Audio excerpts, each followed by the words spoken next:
نحمده ونستعينه ونستغفره ونعوذ بالله من شرور أنفسنا وسيئات أعمالنا. من يهده الله فلا مضل له ومن يضلل فلا هادي له، وأشهد أن لا إله إلا الله وحده لا شريك له، وأشهد أن محمدا عبده ورسوله. يا أيها الذين آمنوا اتقوا الله حق تقاته ولا تموتن إلا وأنتم مسلمون. يا أيها الناس اتقوا ربكم الذي خلقكم من نفس واحدة وخلق منها زوجها وبث منهما رجالا كثيرا ونساء، واتقوا الله الذي تساءلون به والأرحام إن الله كان عليكم رقيبا. يا أيها الذين آمنوا اتقوا الله حق تقاته ولا تموتن إلا وأنتم مسلمون. يا أيها الذين آمنوا اتقوا الله وقولوا قولا سديدا يصلح لكم أعمالكم ويغفر لكم ذنوبكم، ومن يطيع الله ورسوله فقد فاز فوزا عظيما. ثم أما بعد عباد الله، فإن أصدق الحديث كتاب الله، وخير الهدي هدي نبينا محمد صلى الله عليه وسلم، وشر الأمور محدثاتها، وكل محدثة بدعة، وكل بدعة ضلالة، وكل ضلالة في النار. أجارنا الله وإياكم من عذاب النار. عباد الله، إننا إذا تدبرنا آيات الله سبحانه وتعالى وتتبعنا السنة النبوية لوجدنا فيها شفاء لكل علل هذا الزمان، العضوية منها والمعنوية، كلها يوجد علاجها في كتاب الله سبحانه وتعالى. ولذلك نجد أن الله سبحانه وتعالى دائما ما يخاطبنا خطاب العاقل للمسائل، حيث يسألنا دائما في كتابه الكريم فيقول: أفلا يتدبرون القرآن أم على قلوب أقفالها؟ حيث أن الله سبحانه وتعالى عندما خلق بني آدم وكرمهم بنعمة العقل جعل ذلك فتنة لهم، ليرى أيهم يختار حسن الطريق وأيهم يختار سيئه. الله سبحانه وتعالى حدد ذلك فقال في كتابه الكريم: إنا جعلنا ما على الأرض زينة لها لنبلوهم أيهم أحسن عملا. وقد قال الله سبحانه وتعالى مبشرا بأن الطريق إلى الجنة ليس بطريق سهل، وإنما نتائجه عظيمة، وبين ذلك حين قال: وبشر الذين آمنوا وعملوا الصالحات أن لهم جنات تجري من تحتها الأنهار. ولكن يا إخواني في الله، كل هذه المسائل ليست ببعيدة عن قوله تعالى: وهديناه النجدين، أي بينا له طريق الخير وطريق الشر، فكان على الإنسان أن يختار إما طريق الخير والفلاح في الدنيا والآخرة، وإما أن يختار طريق السعادة الزائلة، السعادة الزائفة التي لا تدوم أبدا، السعادة المؤقتة، اللذة اللحظية التي تذهب بذهاب حياة الإنسان، فلا يعقبها إلا حسرة وندامة وحزن وأسى على أنه فرط في جنب الله.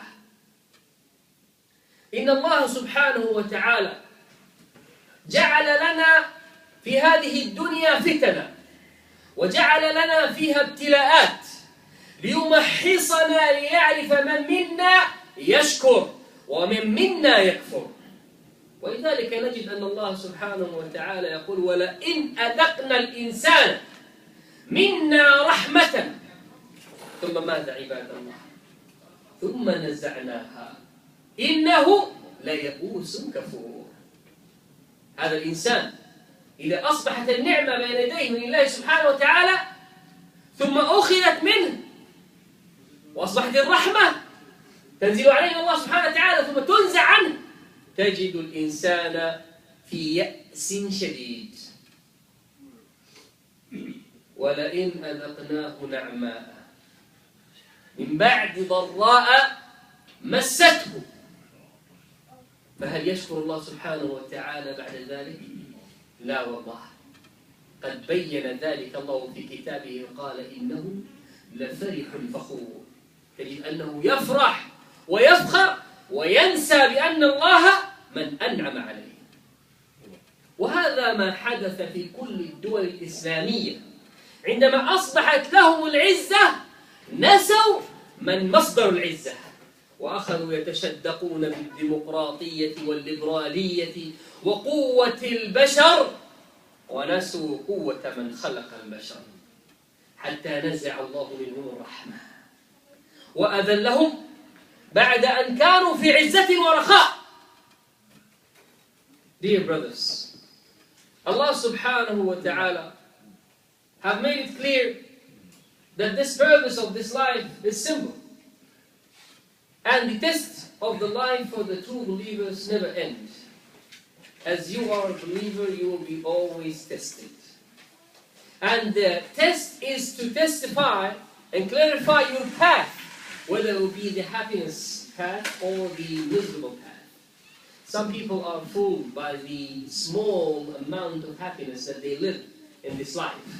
And they forget that no matter how small or how big the happiness, as long as not connected to the hereafter, it is temporary.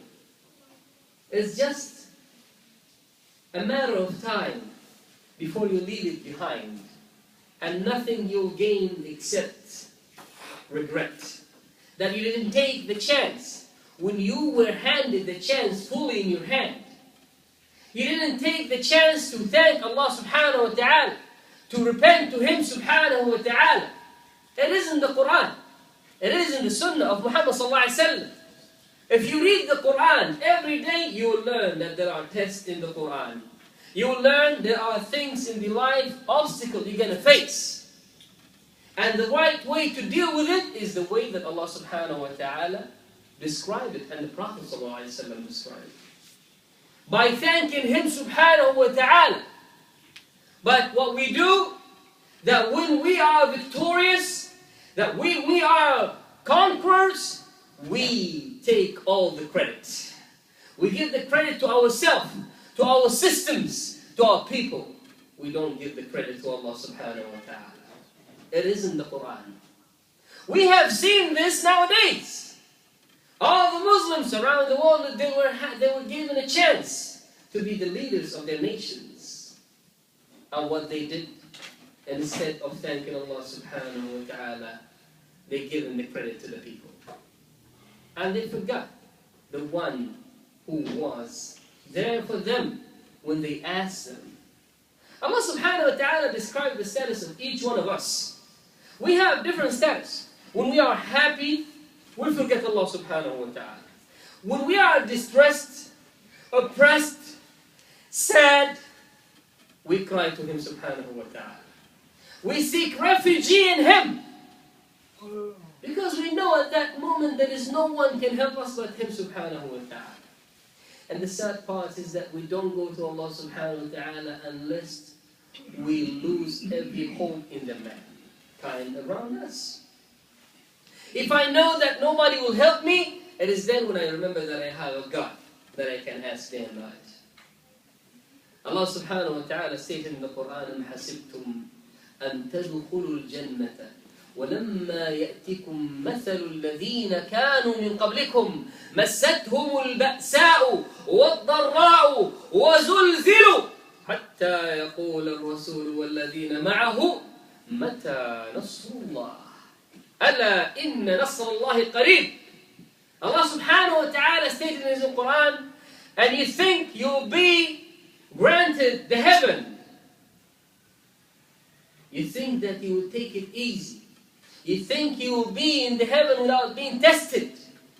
Until you are tested like the nations before you. They have been tested so hard. They went through hardship. They went through hardship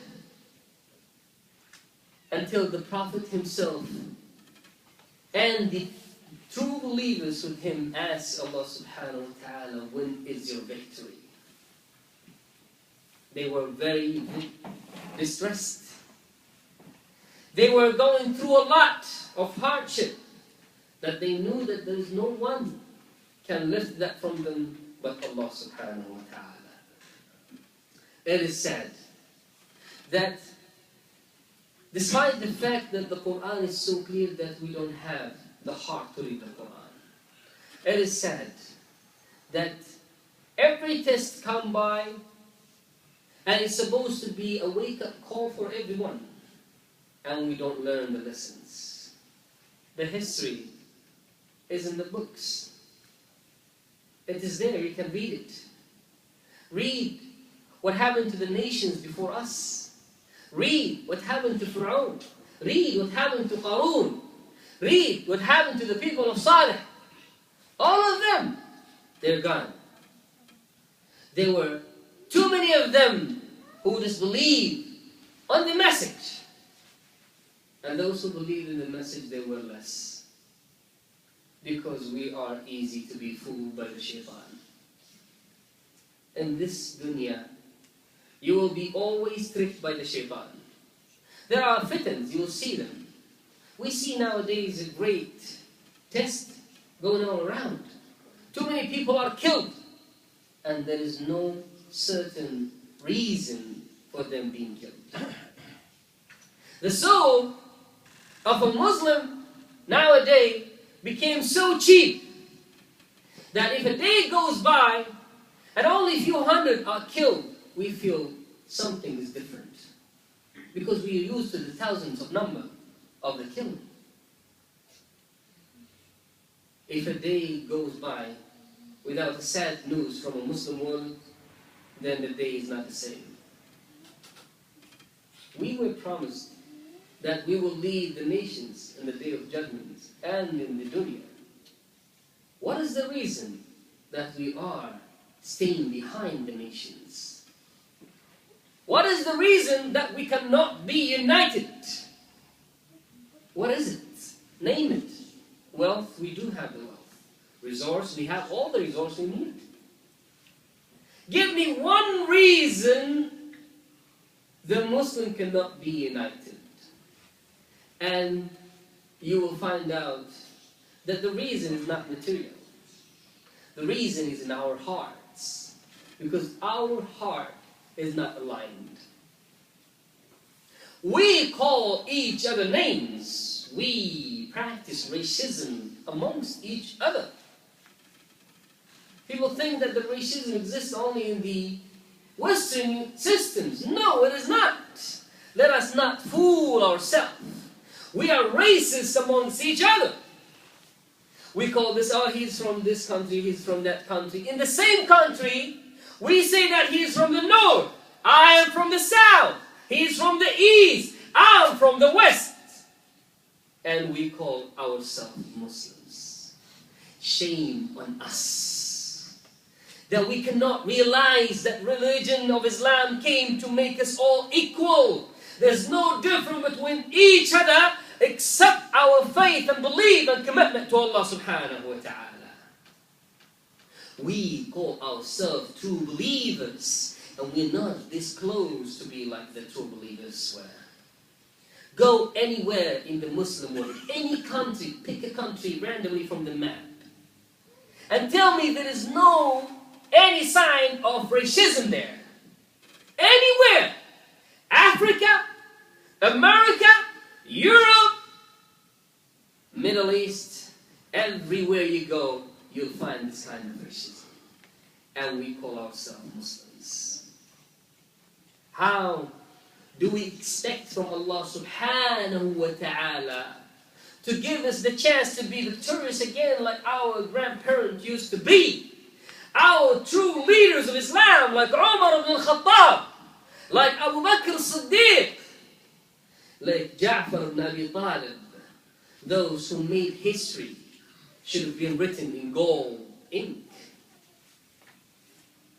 What is the reason? They were human just like us. They didn't have extra hands, extra legs. They were just structured the way we are nowadays. But the faith in their heart was structured differently, was filled with love of Allah subhanahu wa ta'ala and His Messenger. I know that you'll tell me that we love Allah subhanahu wa ta'ala. Everyone claims that. Everyone claims to love His Messenger sallallahu alayhi wa sallam. But what is love? It is not just few letters that you write. It's not just a word you spell. Love is following the orders and the command of Allah subhanahu wa ta'ala. Love is not that when you know that you are commanded to do something and you choose not to do it because you don't feel comfortable with it. Love is not to question the command of Allah subhanahu wa ta'ala and say, maybe it does different meanings than what it appears to mean. Love is not to deny the command of Allah subhanahu wa ta'ala and to follow whatever fits your desires. Brothers and sisters, just remind you and remind myself that we will never be a great nation again except if we go back to what our grandparents used to do. Our ancestors, they used to believe in Allah subhanahu wa ta'ala, to do good and to learn in religions. Unless we do these things, we will be doomed always as the back of the nations. هذا الله أعلم. أقول قولي وأستغفر الله لي ولكم فاستغفروه إنه هو الغفور الرحيم.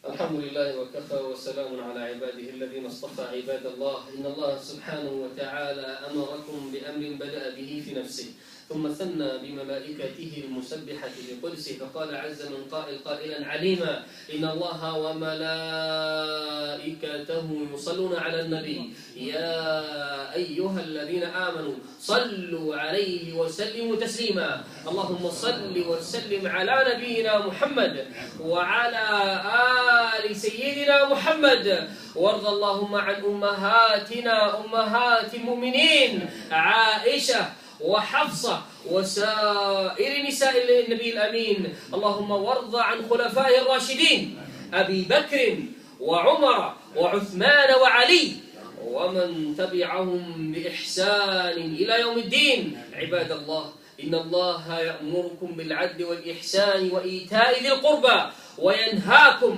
عن الفحشاء والمنكر والبغي يعظكم لعلكم تذكرون. فاذكروا الله العظيم الجليل يذكركم واشكروه على نعمه يزدكم ولذكر الله أكبر والله يعلم ما تصنعون.